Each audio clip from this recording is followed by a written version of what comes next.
Get help with CSEC Biology SBA Labs and Human and Social Biology SBA Labs at tcp-academy.com. Tim had questions. He wanted to know where he could get help with his SBA Labs. His parents searched but could not find that experience. Tim also made some calls, however could not find the help he needed.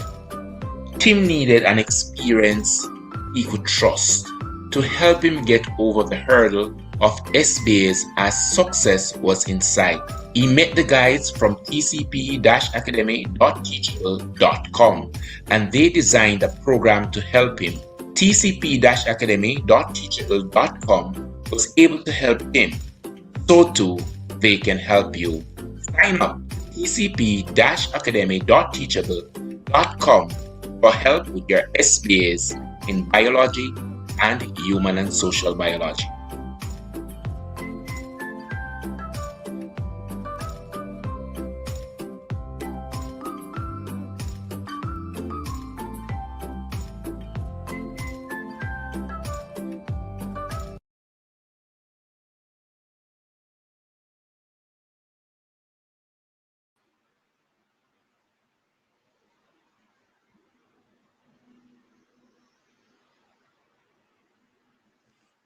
Good evening and welcome to Mr. Wilson Live. I do hope that you are getting exam ready. Based on my stats across the Caribbean, a lot of persons doing biology and HSB would have been somewhere on the syllabus at reproduction, more so for the persons who are doing human and social biology. For my private online class, we would have completed that years ago. And for biology, we have just 4 topics left for biology. We have respiration, which we started, I think, last night. We have circulation, nutrition, and cells. And having completed those, we would have effectively completed the CSEC biology syllabus. We are still working with the HSB students who are coming and going, the economics. But for the greater part, we have some that we are working with. The question is asked, will Mr. Wilson be around for the exam? The truth is, I am around. You can find me at tcp-academy.teachable.com, or you can send me a WhatsApp on the number that's on screen now. That's the easiest way to find me. Send me a WhatsApp and I will, of course, respond please, serious inquiries only. This evening, I want to just look a little at reproduction. I wanted to look at the menstrual cycle. But looking at the syllabi, I realized that probably, just probably, it might be a good idea just to start the entire topic, reproduction. You can tell me in the chat, should we go menstrual cycle or should we just start reproduction for both bio and HSB? Let me hear what you have in the chat. I'll be here for about half an hour as I'll have to run to another class. Guys, please pay attention to Mr. Wilson, this class. All right, thank you. All right, so just tell me in the chat, what is it that you want me to do? If you'd love for me to start reproduction. Okay, awesome. All right. Thanks to those persons who were with me last year. We spent a year with them last year. It was all free. Unfortunately, we cannot offer a total free program this year. So we are having a few online classes for YouTube and of course some on TCP. So I have both biology and HSB here, the syllabus. So I'm going to be looking at them both. And we're going to be talking about reproduction, for which if you have a textbook, it would have been nice if you follow in the textbook. So I'm just going to hop on right into the content now. So my first question, usually I'm asking you a lot of questions on the ride, and you are going to be helping me to get this lesson out of the way as quickly as. So my first question today is, what's reproduction? I'll be asking the questions. What's reproduction?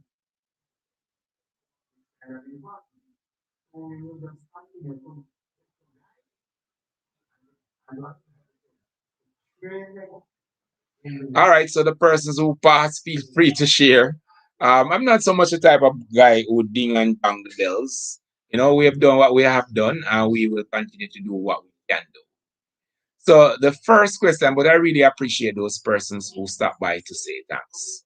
All right, the first question here is, what is reproduction? And I'm giving you an opportunity to answer. I really don't just want to keep talking. I know that there are some persons who want to test what they know, what they have been studying. So I want to hear from you. What is reproduction? It's taking a little time. I don't know if I'm logging.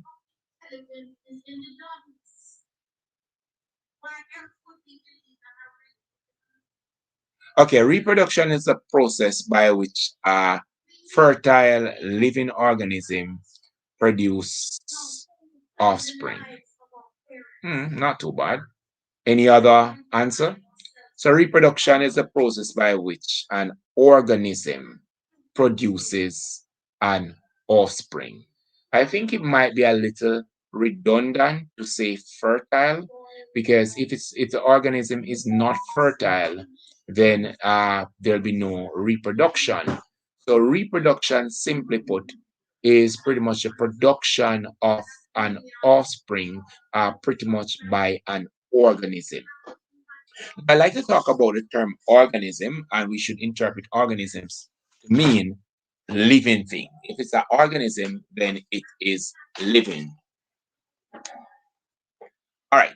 Now, there are two types of reproduction. Can you share those with me? What are the two types of reproduction? Two types of reproduction. What are they? All right, there are two types of reproduction: sexual reproduction and asexual reproduction. For sexual reproduction, it involves the fusion of a male and female gamete. What does that mean? It means, thank you very much, Spencer. It means that the egg must come in contact with the sperms. And when this happens, when this fusion takes place, we say that fertilization would have taken place. And once you have that, is a type of fertilization we refer to as sexual reproduction. All right, so sexual reproduction involves the fusion of male and female gamete, and once that would have taken place, then we say that it is actually sexual reproduction. Now, might I just clear up this misconception? Sexual reproduction has nothing to do, or very little to do, with sex. It means that sexual reproduction can take place without organisms having sex. All right? All that it involves is just the fusion of a male and female gamete. And while we're talking here about biology, let us not talk or lean our attention only to human. We also have plants with the pollen grain. So when we think about sexual reproduction, we have to think about plants and animal, as is the case now. Of course, we could think about other things. Now, when we think of asexual reproduction, it's a little different than would have been sexual reproduction. But asexual reproduction, it involves using a part of a parent to produce a new plant or to produce a new organism. I said plant here because popularly it is plants that we're practicing, or everybody will be practicing asexual reproduction with. But it's not true to say that plants are the only organisms that carry out asexual reproduction.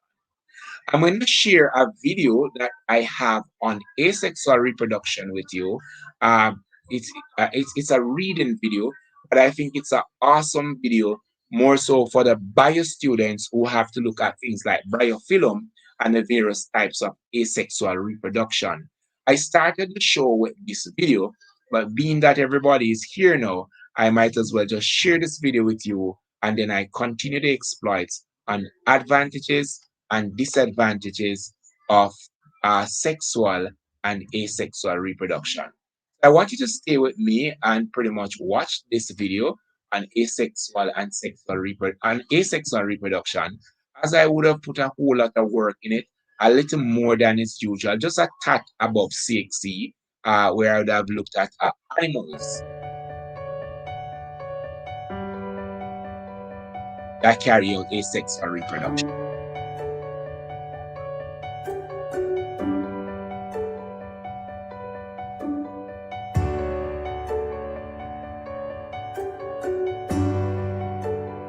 Baptists.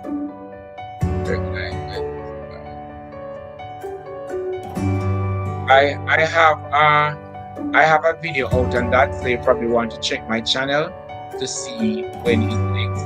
Probably I can just ask persons here.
Get help with CSEC Biology SBA Labs and Human and Social Biology SBA Labs at TCP-Academy.program.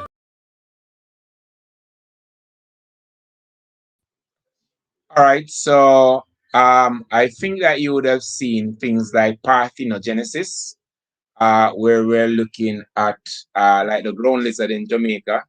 It pretty much reproduces asexually. And you would have seen things like binary fission, you would have seen things like cutting, you would have seen things like grafting, circumposing, budding, and a whole long list to include the bryophytes. These are some leaf, like leaf of life, that are pretty much reproduce asexually. Now that video is on my YouTube channel, so you can go there and look for asexual reproduction and watch the video. It's a very short video and I think it is awesome. Of course, that's my opinion. I'm looking at the syllabus for biology as I like to do. I really don't teach without my syllabus. If I don't have a textbook, I always have my syllabus. So for biology, it is saying here that we're supposed to compare sexual and asexual reproduction. It says that explanation that sexual reproduction leads to variation in offsprings, while asexual reproduction conserves offspring identical to the parent. Now, let me just explain that there. When we talk about sexual reproduction, we're going to be talking about a method of cell division, methods of cell division. And these two methods of cell divisions would include things like, all right, and I just say hi to everyone. Just say hi to everyone. Tell them I'm much bigger now, and I am ruder than I used to. All right, all right. Say hi, hi. Yes. Asking for it the last time. Tell them I'm much bigger now, and I'm ruder than I used to be. All right, great. All right, so when we talk about sexual reproduction, there is no sexual reproduction without meiosis and mitosis. Now, meiosis would have been responsible for the haploid number of chromosomes. What do we mean by the haploid number of chromosome? For the chromosome number to be half, meaning that 23 chromosomes will be coming from mom and 23 chromosomes will be coming from dad. And when these fuse, then we have pretty much 46 chromosomes. It takes me now into mitosis. So this type of cell division for meiosis would have taken place in the sex cells. It only takes place in autosomal cells, or cells that we call the sex cells. One might say the gonad, and some persons call it the germ cell. They have so many names for these. Now, after fertilization would have taken place, then naturally, mitosis is a type of cell division would actually get started because you have egg and cell, you have the egg and the sperm coming together, making pretty much a zygote, and then we have cell division starting now with the embryo, and that division of that cell to make many different specialized cells. But where does this variation come from? Well, wherever there is meiosis, there is bound to be variation. Wherever there is meiosis, there is bound to be variation. It is also true that wherever there is meiosis, there's always going to be 4 daughter cells. Now, I'm going to be explaining to you how the variation comes about if we get that opportunity to talk about meiosis in depth, and pretty much if we get that opportunity to talk about mitosis in depth. So, variation, sexual reproduction brings about variation, and this is closely linked to meiosis, as persons probably would have known. If not, I'll be talking about that, or you could go to my YouTube channel to watch my video on meiosis and mitosis. Mitosis, however, is associated more so solely. There's a bit of mitosis in sexual reproduction, but the big portion of asexual reproduction is made possible by mitosis. Now, with mitosis, there is no variation happening with mitosis unless, I like to say unless there is some form of mutation. So with mitosis, it pretty much preserves the chromosomal number, or ensure that the diploid number of chromosomes would have been passed on from pretty much parent to offspring. Now, there are many other things that we could look at, as it were, for the differences and similarities between sexual and asexual reproduction. Now, what I'm going to be doing, I'm going to be making the space open for you just to tell me a little bit about what you know, as it were, for the differences between sexual and asexual reproduction. As you type in the chat, I will just put it on screen. What sexual reproduction, the differences there are, let us go this way. Advantages of sexual reproduction and disadvantages of sexual reproduction, advantages of asexual reproduction and disadvantages of asexual reproduction. Now, as we all get ready and our fingers start moving very quickly, I want to remind you that you can join us at tcp-academy.teachable.com. For our marathon, we have been working some past papers, and we have also been working feverishly to complete syllabus with students from many different schools from across the Caribbean.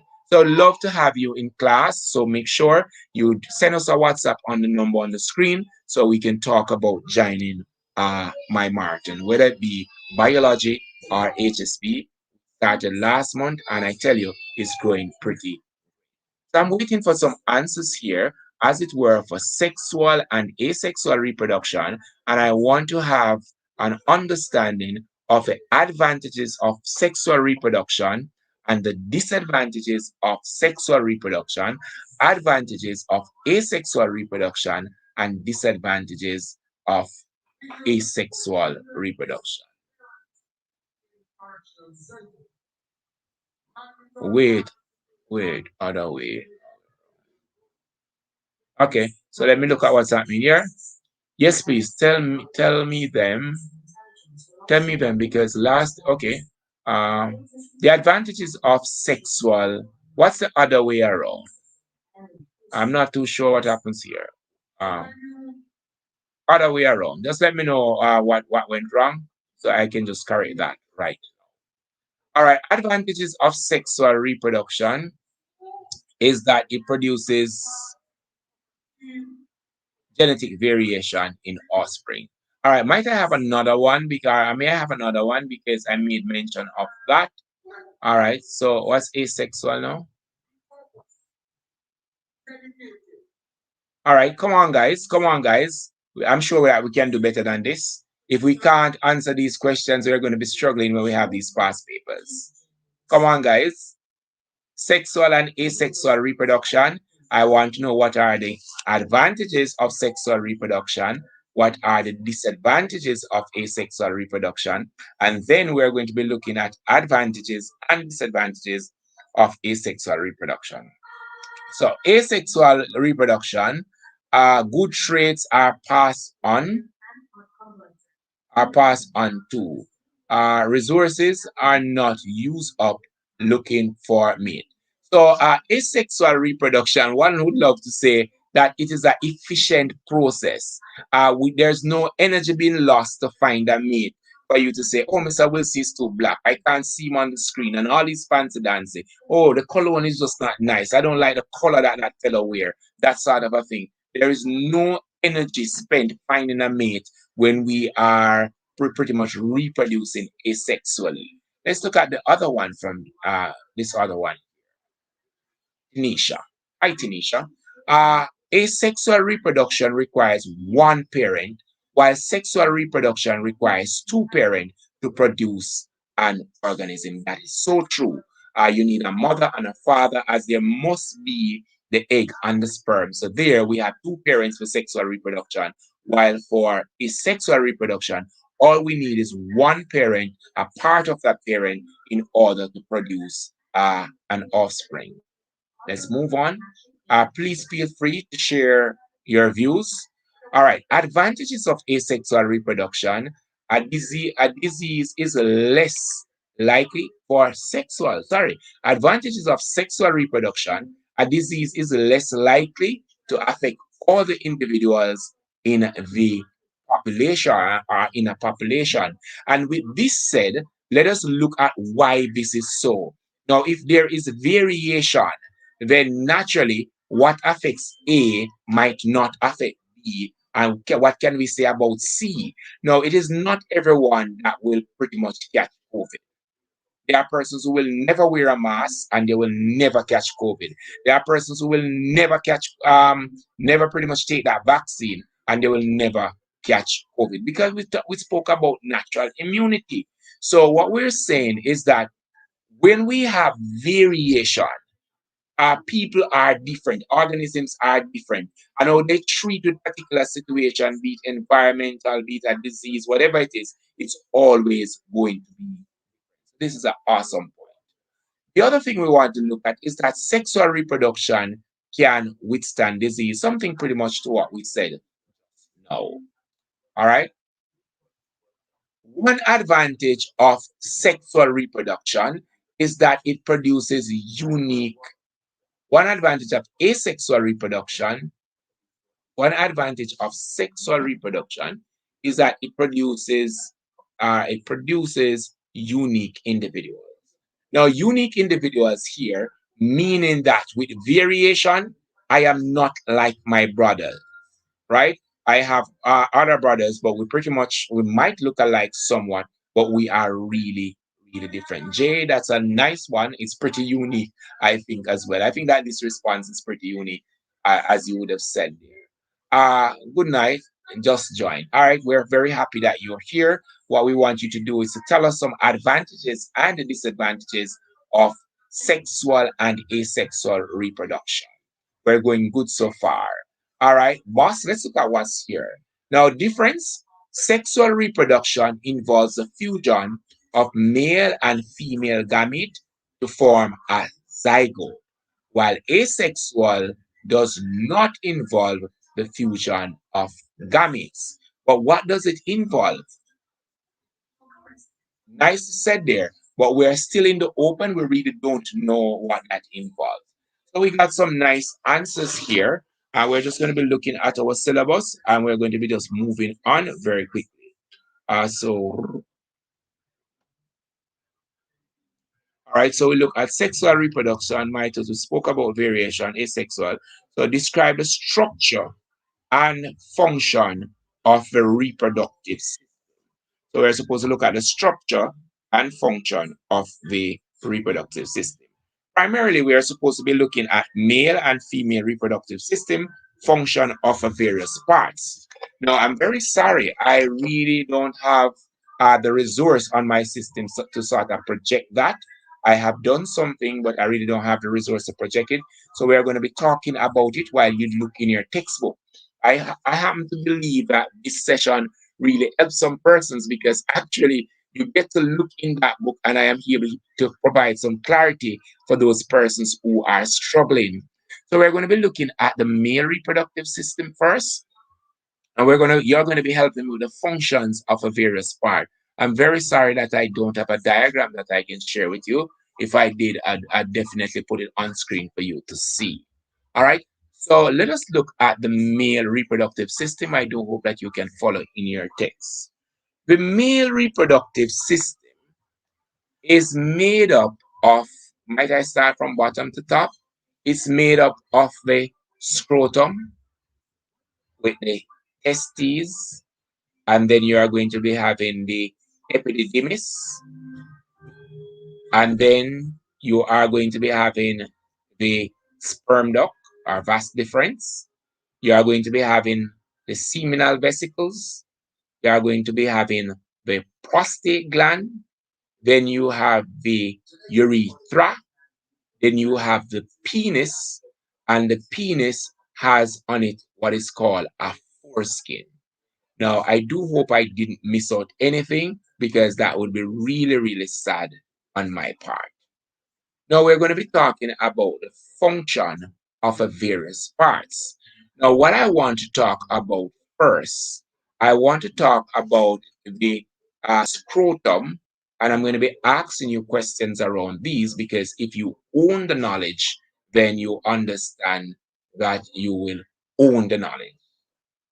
All right, HONEOWN, own and own. So if you own the knowledge, then you will own the knowledge. All right. So we spoke about two different own there a while ago. Just a little bit of English. I'm not the best English person, but at least I know two English words. Just tag along with me here. So we want to talk about the scrotum. What is the scrotum? Share with me in the chat. I'd love to know what is the scrotum. Then we want to know what is the testes. Then we are going to ask about the seminal vesicles. Then we are going to be asking about the pretty much the epididymis. We want to know that. So just tell me in the chat there so that we can have a build up to look pretty much at pretty much prostate cancer if we get that opportunity to cover the male reproductive system. I am working on a video as we speak that will look at the female reproductive system, the production of eggs, getting right into the menstrual cycle. I have been looking at the menstrual cycle over the years, and a lot of students are having problems understanding the menstrual cycle. And I think I have decoded that, and I pretty much understand pretty well how to share this with students so that everyone can understand the menstrual cycle with great ease. For me, I'm going to make this recommendation to the teachers who might be listening. Teach the diagram of a female reproductive system. Then you are going to teach right after that the production of the eggs. And then you are going to get into the four hormones that are associated with the menstrual cycle. And having done that, then you are going to go into the various diagrams of the menstrual cycle. And when you do that, your student should be laughing, saying, wow, it was all this easy all this time. So great. So we're looking at the scrotum. I don't know if my feed is very slow, but I do hope that it is not. So we have the scrotum, which is outside of the male's body, right? And in the scrotum, we are going to be having the testes that we tend to call, you know what they call it in your various local. Now, within the testes, we are going to have seminal vesicles. No. What are we going to have inside the testes? What are we going to have inside the testes? Nobody's talking to me. I feel like I'm talking to myself. What do we have inside the testes? Nobody answered when I asked. I'm sort of worried that I might be talking and persons are not hearing. I'm listening. Scrotum regulates the temperature. All right. I was looking for the seminiferous tubules. All right, great. So the scrotum hangs outside of the body and it is there to hold the testes at a lower temperature than the actual temperature of the body. Now, inside that scrotum, we want to find out what do we have inside the testes. All right. So Simpson is saying tubes that contain spermatozoa. Interesting. I'll ask the question this way. Can anybody tell me where the spermatozoa is made? Tell me the area of the testes in which the spermatozoa is made. So we spoke about the scrotum. Some person might say it's the bag. And then we'll talk about the testes. These are what they say that is the seed. But inside the seed, that is where we'll have the sperm being formed. But what is the name of that area?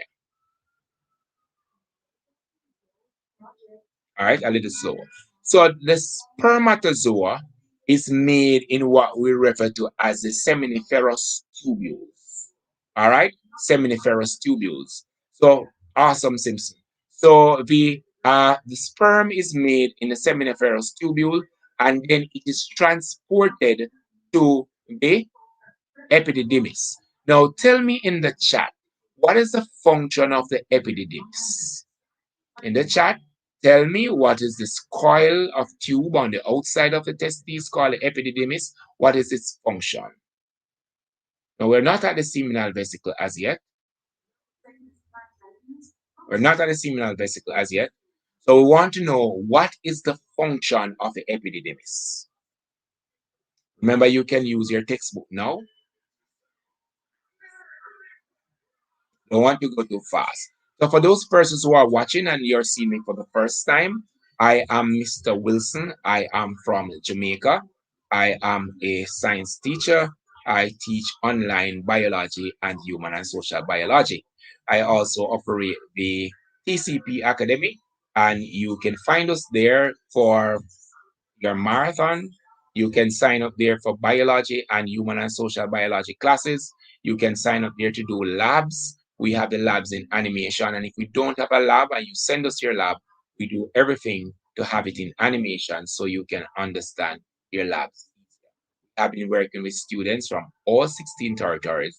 We're very happy to be working. Now, the epidemics, from what Baptiste said here, he says that storage and let me just share on screen with you. So show, it says here, storage and transportation of sperm cell. So the epididymis is a site for storage of a sperm cell. Epididymis is a site for storage of a sperm cell. So we know that the sperm is made in the testes in an area we refer to as the seminiferous tubules. Then it leaves the testicle and it goes into the epididymis for storage. Now, it will travel along what we refer to as the vas deferens, or some persons might call it the sperm duct. This is this looping tube. Now, just before it enters the urethra, we are going to be having something we call a mixture we call semen being added to the sperms so that the sperms can swim when there's a need for that to happen. So we have the seminal vesicle and the prostate gland. What I'm going to be asking you to tell me exactly what the seminal vesicle does and what the prostate gland does. What's their contribution to the male reproductive system? It's very important for you to understand these so that you can understand questions that are testing your use of knowledge. All right. So let me see. We have some things here that we did not look at. So I want to find out what is the function or the contribution of the seminal vesicle and, of course, the prostate gland. Keep your skin hydrated. I'm not too sure what you said. All right. Epididymis is where the sperms are stored before they are released. Awesome. This is a very good one. Epididymis stores sperms for a short period of time. All right, so it pretty much stores the sperm, and you know what the sperm is used for. So I don't think we need to. So now we're looking at the contribution of the seminal vesicle and, of course, the prostate gland. I really don't want to go too fast and go before you because that would just kill the whole spirit of you trying to test yourself and see how well you're interpreting these questions. So forgive me if I am a little slow in giving the answer, but I know that there are persons here of a hundred and something persons who are on would love to write their answers in the chat so we can share with everyone. So we want to know what's the function of a seminal vesicle, and we'd love to know what's the function of a prostate gland. So we're waiting for that as I am getting ready to complete the male reproductive system and pretty much move on to the female reproductive system. All right, so the seminal vesicle produces most of the seminal fluid. All right, not bad. What's seminal fluid? I heard somebody saying that. What's seminal? You want to tell us what is seminal fluid? What it is? What it is? Why is this fluid important? Because one of the things, we can talk a lot about all these big words. We could talk about the seminiferous tubule. We could talk about the vas deferens. We could talk about the epididymis. We could talk about prostate gland. But if you really don't understand what these are, when you get to the exam, it makes it very difficult for you to draw or to label these diagrams. You need to have an appreciation for each part, other than just knowing that this is a part that I label, what it is really. Because we're doing biology, we're doing human and social biology. What exactly am I talking about? Example, when we talk about the corpus luteum, what are we talking about? And because students really don't understand what we're talking about, students end up leaving the room, not even want to look at the menstrual cycle because these new fancy words come around and they are just words that persons are just probably shoving at you, and then you're saying, oh wow, I can't even ask a question around this because my teacher will probably think that I should know. So I'm seeing the seminal vesicle, I'm seeing that there, but I want to know what's the seminal fluid, what it is, what is its composition. You don't have to get into the chemistry, but as a layman, as you could get just enough to write on a bio paper so that we understand what is its contribution to this whole sperm and the movement of the sperm. Now, as you figure that out, what is the contribution of the seminal vesicle and the prostate gland, I want to talk a little bit about the sperm cell. Now, the sperm cell is the male reproductive cell. All right. It is composed of what we refer to as a tail, one might call flagellum. It has a mitochondria up towards the neck. It has a nucleus and it has what is called an acrosome. Now, it's important to note here that the sperm is able to move because of that whipping action of the flagellum or the tail. Like a crocodile in the water moving, it moves pretty much like that and swims up to the egg. All right, I'm going to be talking about a lot of Sean in a short while, as I am almost out of time. So let me just talk a little bit about fertilization, being that we're here with sperms. All right, so I'm just going to speed up some stuff, and I hope that you will at least learn these terms because they're on your syllabus. I might not be following in line with your syllabus, but I am covering the content on both biology and HSB syllabus. So let us talk a little bit about fertilization, a little bit about ovulation, a little bit about implantation. All right, we're going to touch a little bit on that because probably we'll have to save some of this information for the next time we're on. All right, so I'm going to just be looking at what's happening here. All right, so my learners are saying, Touch 22 says, let me share with you and you can tell me if all is well. The prostate gland role is hormone production and helps regulate urine flow. That's all there is to the prostate gland, uh, hormone production, and regulate urine flow. That's all. It has nothing to do with the movement of the sperms. Seminal fluid contain sugar as an energy source. It would contain sugar as an energy source. What about the movement of the sperm? How is it that these two glands, the seminal vesicle and the Cooper's gland, how do they, the prostate gland? We're looking at the prostate, not the Cooper's gland, not the prostate gland. How is it that these two organs pretty much contribute to the movement of the sperm? Secrete seminal fluid containing nutrients and enzymes which activate the sperm. Awesome. This answer here is like really, it's worth a little, it's worth a buck or two. This is a wonderful answer. All right, nutrient and enzyme, I'm seeing that as well. All right, so I'm going to go a little further. I'm just going to jump a little bit into something that we leave here with something. All right, so we would have known about the female reproductive system. All right, we just looked at that on the male reproductive system.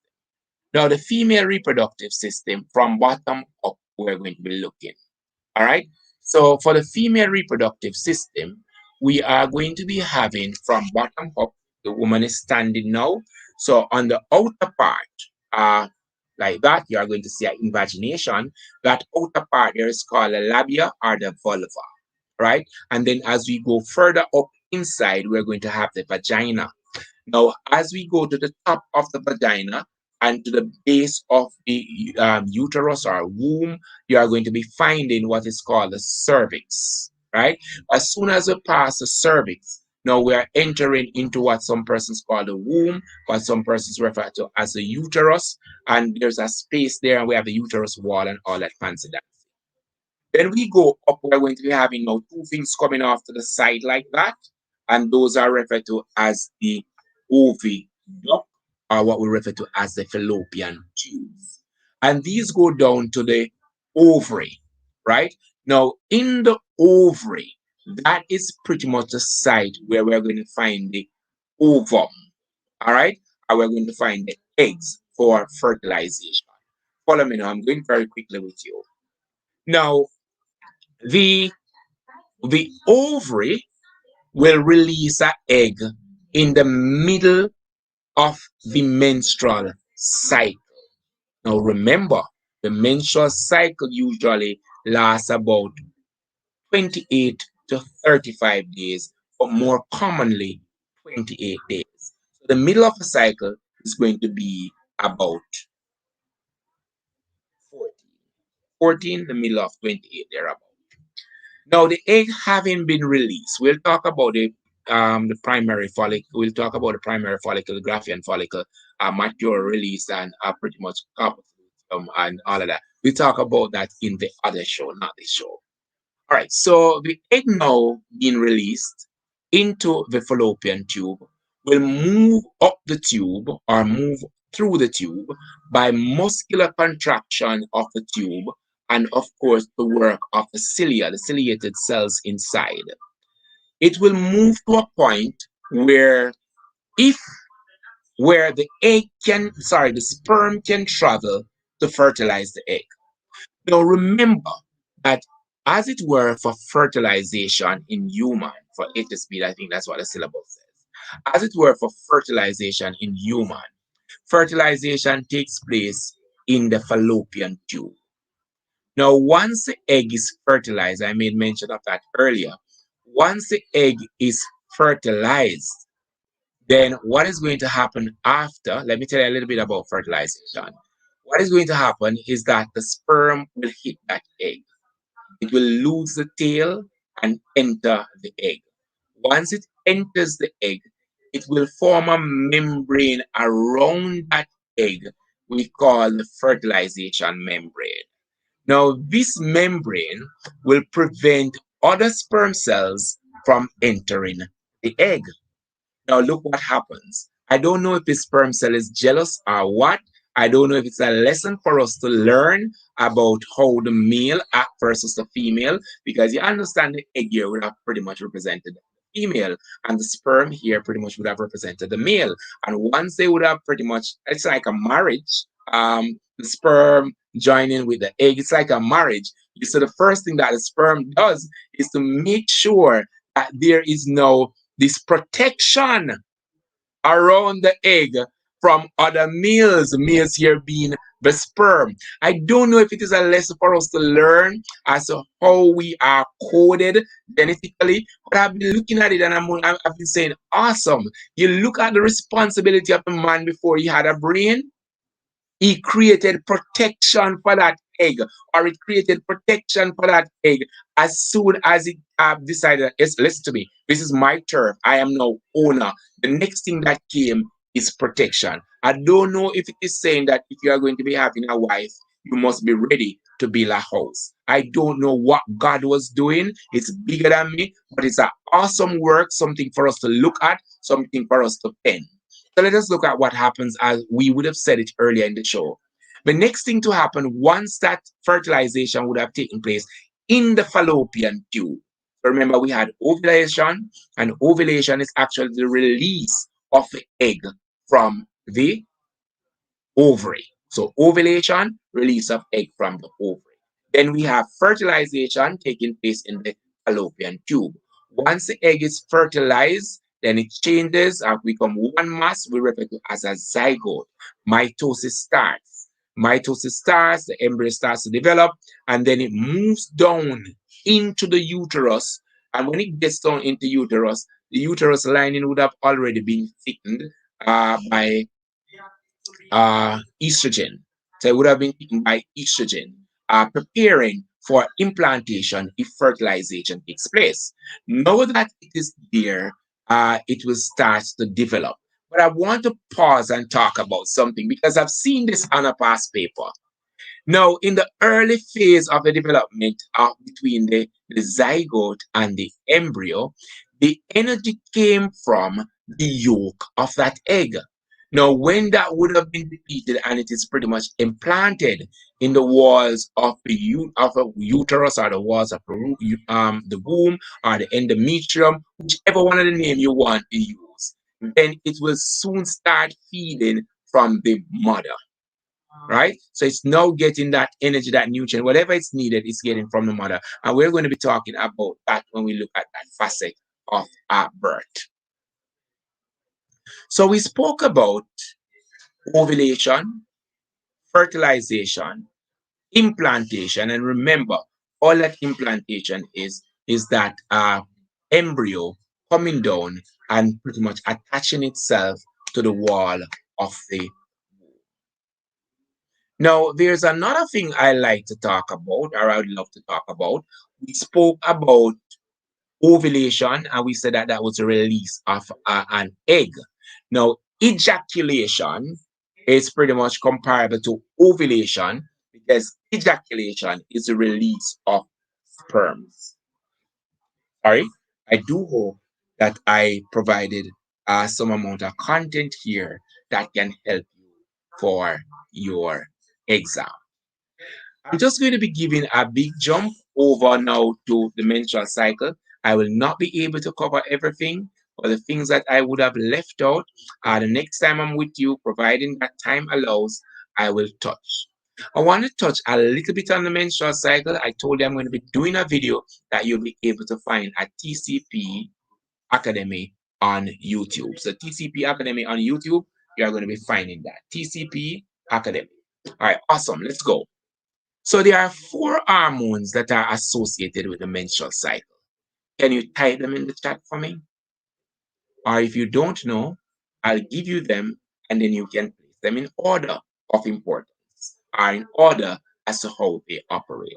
So tell me those 4 hormones that are associated with the menstrual cycle.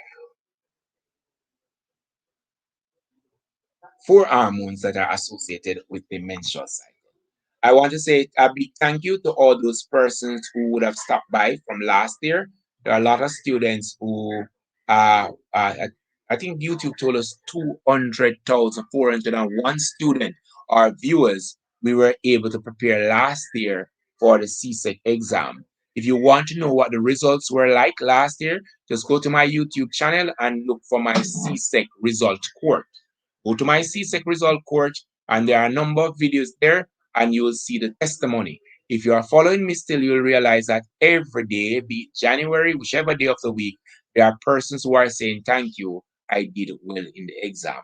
Those persons who are still without a teacher and probably you're not able to afford Mr. Wilson Marathon on the Teachable TCP platform, you are invited to access my YouTube Mr. Wilson Live. There's a playlist there, a Mr. Wilson Live, and you'd have full coverage of both biology and HSB syllabus as were presented last year. So I'm looking now at the feedback coming in from my students, my learners. So they are saying here that the estrogen, OES. So Simpson is talking here about estrogen, progesterone, follicle stimulating hormone. I'm seeing FSH, which is follicle stimulating hormone. I'm seeing luteinizing hormone. Luteinizing hormone. But tell me, in what order would we put these? And well, we are seeing follicle stimulating hormone, we are seeing estrogen, we are seeing progesterone, we are seeing luteinizing hormone. I want you now, okay, I'm thinking that Tina is putting them in order, but I'm still not seeing one of the hormone that is associated. All right, let me see what is happening here. The bus is out and the bus is going like really hard, but let me see what's happening here. So we have the follicle stimulating hormone.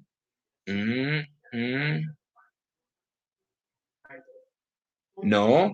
All right. So, boss, I want you to go again. I want you to list the hormones, the 4 hormones that are associated with the menstrual cycle. I want you to list them in order. All right, in order of first, second, third. Which one the pituitary gland would be making available first, and then what happens next, which one comes next, and then which one comes next, and then which one comes next. And then we will talk about the function of each of these hormones. Like I said, I'll be doing a video exclusively on the menstrual cycle. And if there are teachers out there who are confident with what I do, I strongly suggest in teaching the menstrual cycle, you teach the diagram of a female reproductive system, you teach the diagram of the production of the egg, and then you teach about the 4 hormones that are associated with the menstrual cycle, and then you go to those 3 diagrams appearing to be a graph of the menstrual cycle.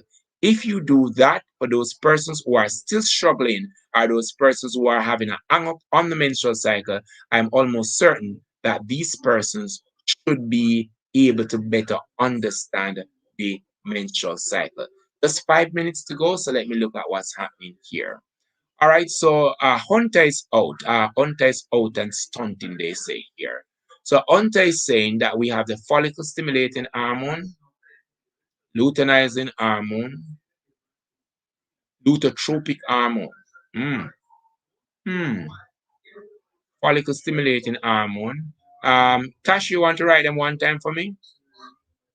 So follicle stimulating hormone, luteinizing hormone, lutetropic hormone, and the pituitary hormone. Tina, something going awry here. All right. So I'm going to share with you the simplicity that I was looking for, and somebody can type for me. So I was looking for FSH, follicle stimulating hormone. Then I was expecting estrogen. Then I was expecting the luteinizing hormone, and then progesterone. Anybody can pretty much speak to that. Let me go again. The 4 hormones in order are of significance. So first, we're going to have the follicle stimulating hormone.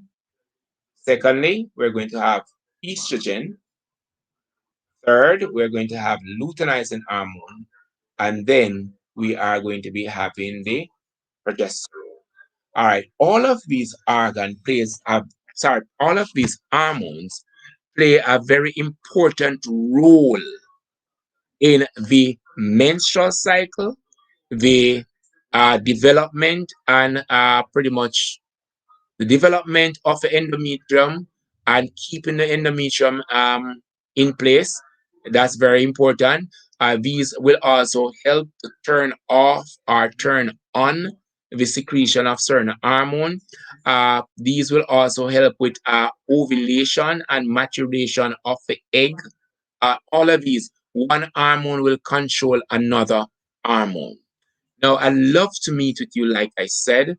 You can follow my YouTube channel. You can go there, click on that blue icon that says CSEC Biology TCP. When you get to the back end of the channel, click on videos, and then you can scroll to find a video that will help you from the 300 and enough videos that we have on the channel. I want to also remind us that it's not too late for you to join my marathon for April. Our next class for April will be Sunday at, I think it's 4 p.m. for HSB. And then we're going to be having biology, and I think that goes up until 9 on Sunday. And then we're going to be having our HSB class, marathon class, on Wednesday. And then on Thursday, we're going to be having a biology class again. Now, these classes are on the paid platform, so you are not going to be seeing me on pretty much on YouTube. I'm not sure what time next week I'll come on, because it's always going to be based on my timing. So what I suggest that you do, in order to know when I'm coming on, you need to like, share, and pretty much subscribe. Once you subscribe and you click that notification bell and select all, you are going to be getting all the publications that I am sending out. Once you subscribe, click that notification bell and select all, you will always be informed when I'll be on. For those persons who want to be a part of my live class, the live classes come with all the animations and the pictures and the videos, all that. You can just send me a WhatsApp message on the number that's on the screen. And if you want to see what we are offering at TCP, it is scrolling at the bottom of the screen. It's tcp-academy.tc teachable.com. You can go over there and you can enroll the information technology, and you should be able to at least see what the curriculums are like on the TCP platform. I'm very, very happy to have had the opportunity to share with you this evening. It has been a while since I have had the time to share with you. We have been here for almost an hour, just about 2 seconds away from an hour, and I think I would have delivered as I would have planned to deliver to you. So until next time, please be reminded to walk good, take care, study. My recommendation is that 10 years worth of past paper should be ideal to get you into that A line for both biology and human and social biology. If you are going to be doing biology or HSB next year, it's not too late. It's not too late, neither is it too early to enroll to my TCP platform. It has been my pleasure, as I have said, and I will see you again. And I do hope that you will subscribe, like, and of course, share. Remember to send me a message via WhatsApp if you want to join our paid classes. Good evening.